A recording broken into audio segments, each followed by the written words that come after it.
Después de la Operación Orión y cuando el bloque Cacique Nutibara tomó el mando en un amplio sector de la Comuna 13, la orden impartida por sus comandantes era desaparecer a cualquier persona que tuviera relación alguna con la guerrilla. Nadie podía ser asesinado en las calles, para no incrementar los homicidios en Medellín. Había que enterrar a quienes eran asesinados. Eso cogió auge desde el año 2003 hasta el 2004.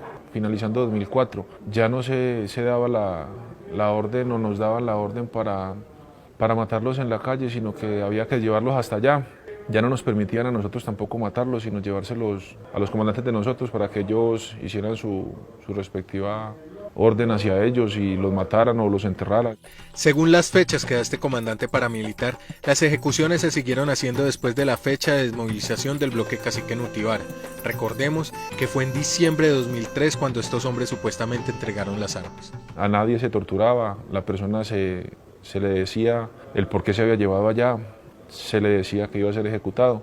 Primero se le disparaba y luego se desmembraba y se echaba en un hueco o se echaba completo. Depende de a criterio de la persona que lo hacía.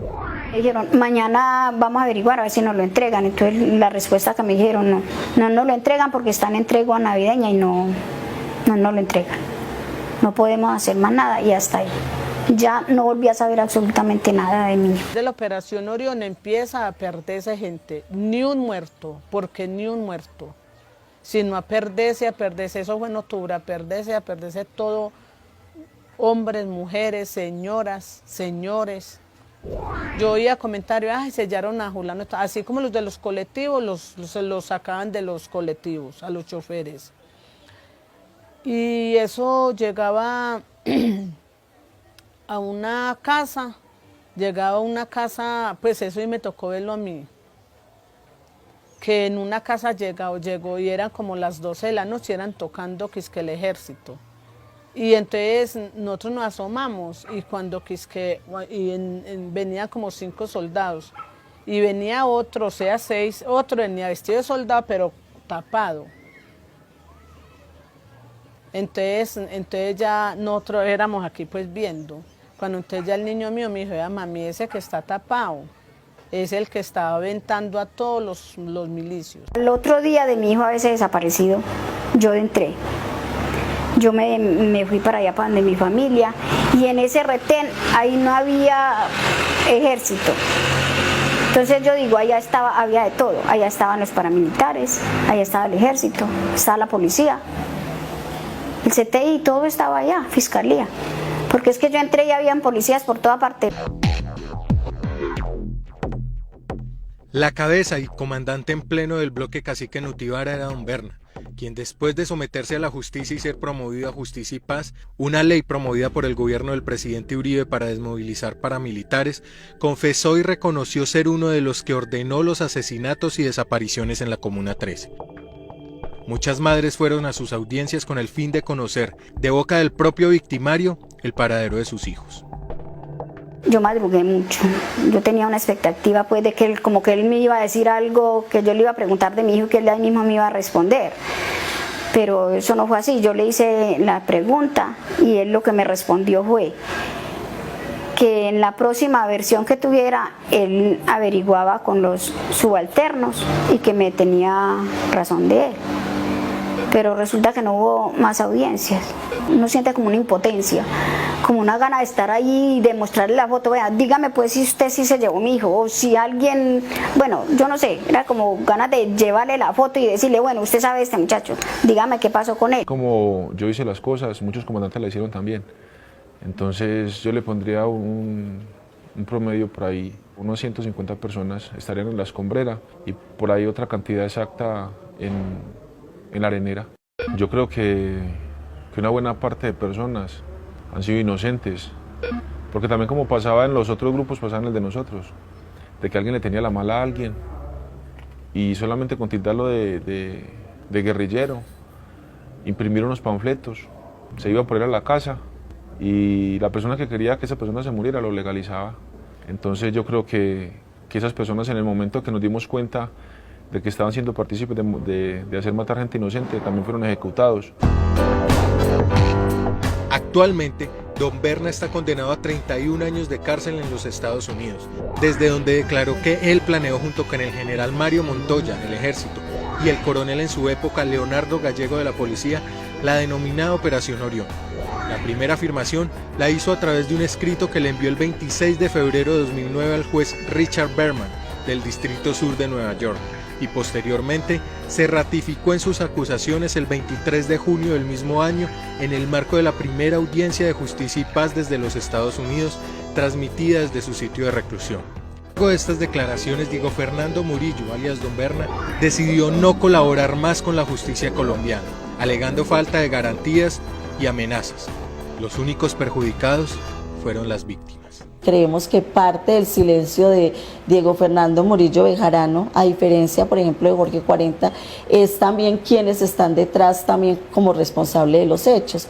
Pues está un alto mando del ejército como es el general Mario Montoya Uribe, y creemos que ese hecho es el que ha obstaculizado el que se conozca con certeza la verdad sobre lo que ha pasado, no solamente en la Comuna 13, sino en Medellín. A doña Gloria y doña Teresa subir hasta la escombrera es una sensación de impotencia y de rabia que se mezclan con la tristeza de saber que sus hijos pueden estar en cualquier lugar de este amplio terreno en la Comuna 13, donde todavía se siguen botando escombros.